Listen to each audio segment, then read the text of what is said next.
Hi guys, this is just a quick test of this lav mic that I've picked up from Amazon. It's called an Aufgeld lav mic, and I want to just compare how it works when plugged directly into the camera versus plugging it into my phone to give audio. It's not going to be a terribly scientific test, just a quick one to see how effective it is.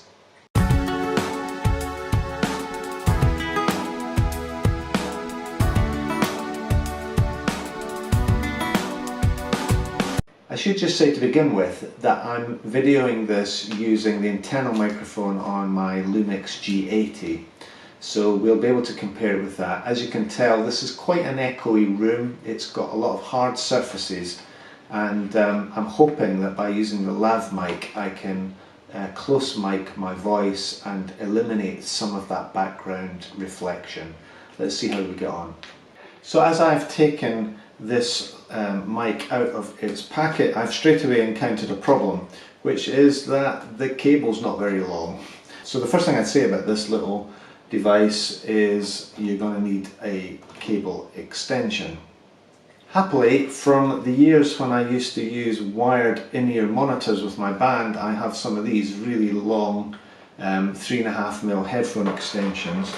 You do need to plug in this little TRS adapter into the lav mic to make it work. So if I put that in here, we should find that it works.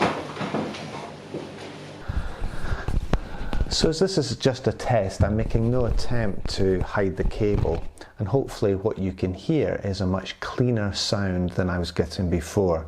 There are certain things that with any audio microphone you do need to check. One is what I just did there, a round sound, which is why sound engineers say the word one, because that gives a nice low frequency round sound, and it's good to hear how that sounds. The second is two for a sharp sound, which is again why sound engineers go 1, 2. And so hopefully again you're hearing a nice crisp T as I'm saying the letter T.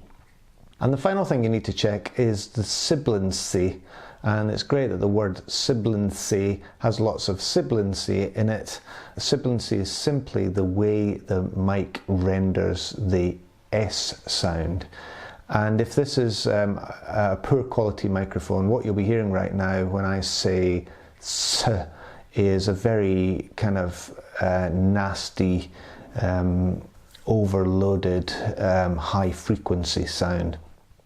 So I can't hear what you're hearing at this point in time.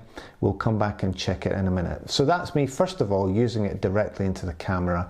I can just about see the level meter on my monitor screen, and it looks like I'm not going into the red.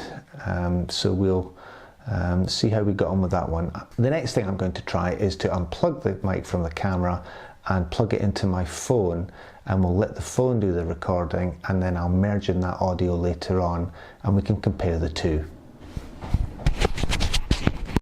Okay, so now I've plugged the lav mic into my iPhone using this little adapter that comes with the new iPhones, and hopefully you can hear me clearly.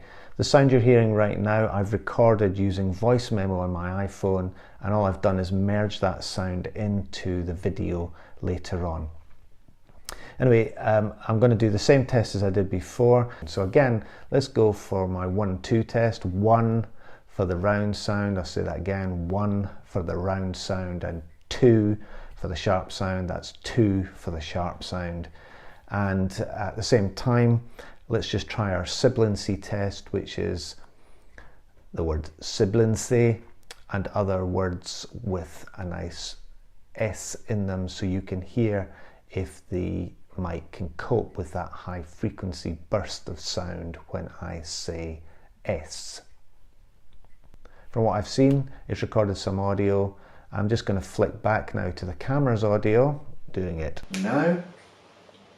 So now what you're hearing is the audio out of the camera, so you can compare that with the audio I'm getting when plugged straight into the iPhone. Hopefully you're hearing less echoey, reflective sound now, and you're getting a much closer mic'd and clearer sound. It's not very scientific, this. There's loads of other tests we could do in noisy environments, tests for wind, noise and that kind of thing. But I just wanted to see, first of all, does this thing actually work? I'm going to come back when I've had a listen to the audio and compared the two, and we'll draw some conclusions. Well, I've got to say, I was really quite pleasantly surprised about this microphone.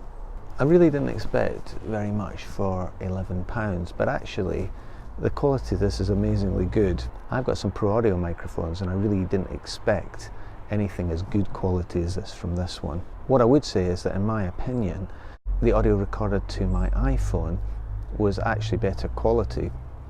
Now that could be a number of reasons. I may have had the recording level slightly high on the camera, but it did feel like it was a bit boomy. It felt like the bass was just a little bit boomy, and the top end was a little bit harsh with quite a bit of sibilancy. When I plugged it into the iPhone, that was a lot better. It could also be that the iPhone maybe has better mic preamps than are built into my camera. But anyway, for £10 or £11, I really don't think you can go much wrong with this mic. Anyway, tell me what you think. Have you tried out the Aufgeld? Have you got some other recommendations you'd like to give? Please give them below. Please subscribe if you're not already subscribed to my channel. And please give me a like, a thumbs up if you like this video. This channel is all about my journey in photography. I really hope you enjoyed it. Bye for now.